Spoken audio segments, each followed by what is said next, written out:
di jantung pusat gereja Katolik sedunia, Damien menerima sakramen baptis. Tak pernah terbayangkan sebelumnya bahwa sebuah keluarga Katolik dari Yogyakarta akan mengalami momen sakral di tempat paling ikonis dalam sejarah kekristenan. Oscar bukan siapa-siapa di mata dunia.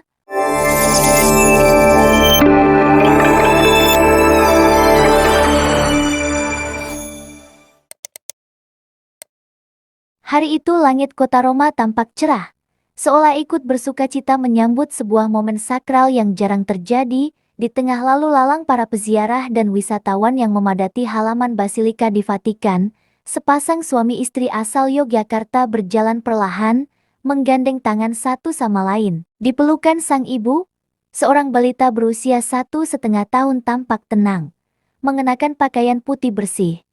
Wajahnya teduh, namanya Damien Orlin Baskara. Hari itu, Senin, 26 Mei tahun 2025.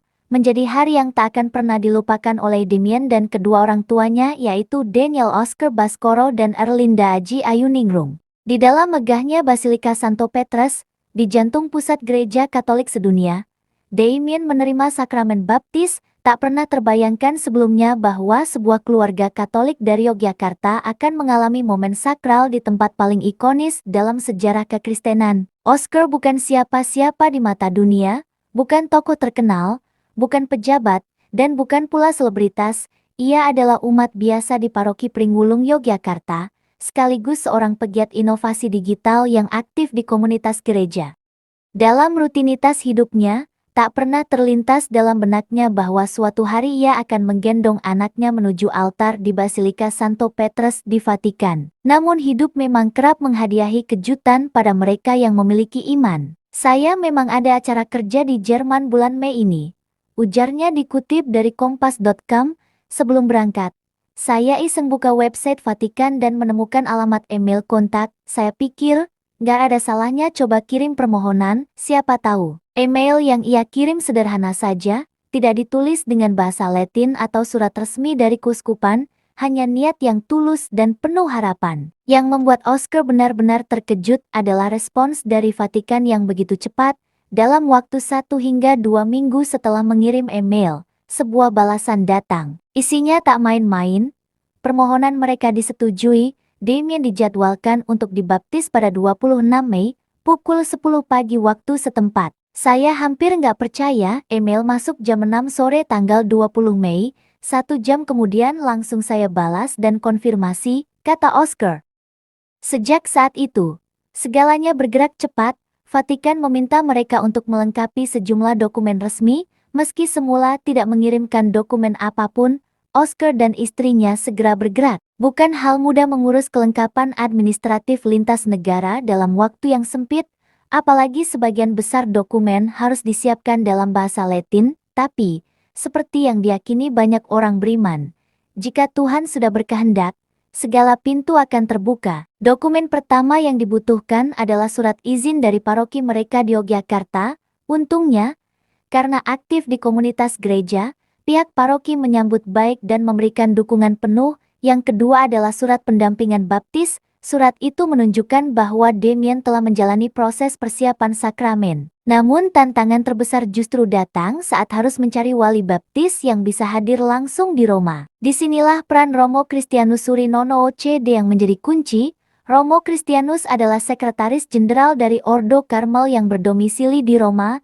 Ia bersedia menjadi wali baptis bagi Damien, dan dengan segera mengurus surat pengantar dari parokinya di Roma. Romo Surinono sangat membantu, tanpa beliau, mungkin semuanya akan jauh lebih sulit, ungkap Oscar. Dokumen keempat adalah surat permohonan tertulis dalam format resmi, dan terakhir, tentu saja dokumen identitas, paspor, akta lahir anak, akta orang tua, serta dokumen sang wali baptis. Semua dokumen itu dikirimkan, diverifikasi, dan dalam hitungan hari disetujui. Pada hari Minggu, sehari sebelum acara baptis, Oscar dan keluarganya tiba di Vatikan. Mereka masuk melalui gerbang khusus yang dijaga ketat oleh pasukan Swiss Guard, tentara Vatikan yang dikenal dengan seragam warna-warni dan wajah tegas. Petugas sampai kaget, mereka belum pernah lihat orang Indonesia mau baptis di sana. Sampai dipanggilkan polisi untuk memastikan semuanya, cerita Oscar sambil tertawa kecil. Tapi setelah mereka verifikasi dokumen, akhirnya kami diizinkan masuk. Momen itu, melewati penjagaan Swiss Guard menuju jantung gereja Katolik, menjadi gambaran betapa jauh perjalanan mereka dari Yogyakarta menuju pusat iman Katolik dunia. Basilika Santo Petrus bukan sekadar gereja, ia adalah simbol. Di tempat inilah Santo Petrus, murid Yesus yang dipercaya sebagai paus pertama, dimakamkan. Atapnya menjulang, pilar-pilarnya kokoh, dan langit-langitnya dipenuhi lukisan indah karya para maestro. Untuk banyak umat Katolik, bisa menginjakan kaki di dalamnya saja sudah merupakan berkat besar, apalagi membaptis anak di sana. Oscar dan Erlinda tak bisa menyembunyikan rasa haru ketika akhirnya mereka berdiri di dalam basilika. Tangan saling menggenggam, dan Damien digendong di tengah mereka. Suara organ gereja pelan mengalun, aroma dupa tipis memenuhi udara. Hari itu, segalanya terasa sakral dan penuh makna. Rasanya seperti mimpi, ucap Erlinda pelan. Satu hal yang cukup mengejutkan Oscar dan keluarganya adalah bahasa yang digunakan dalam liturgi pembaptisan, bukan bahasa Latin, melainkan bahasa Inggris. Mereka sempat membayangkan suasana upacara yang sangat formal, kaku, dan penuh istilah Latin yang mungkin sulit dimengerti, tapi kenyataannya, segalanya disusun agar tetap hangat dan inklusif. Justru karena pakai bahasa Inggris, kami bisa lebih menghayati, ungkap Oscar. Ketika air baptis dituangkan ke kepala kecil Damien, suasana seakan berhenti sejenak. Seorang imam dengan jubah putih bersih membisikkan doa-doa pelan. Damien tidak menangis, ia hanya menatap dengan mata besar penuh keingintahuan. Momen itu terasa magis, bukan karena tempatnya yang megah, tetapi karena maknanya yang dalam.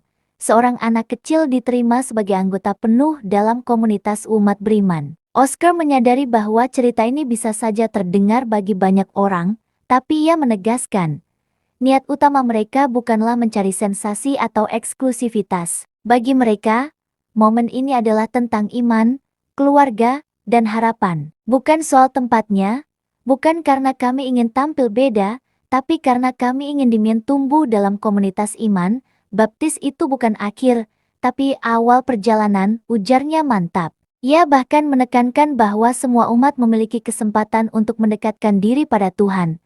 Dimanapun mereka berada, entah itu di kapel kecil di pedesaan atau di basilika terbesar dunia. Yang penting itu hatinya, kata Oscar, bukan kemegahannya. Oscar tahu bahwa apa yang mereka alami bukan hal biasa.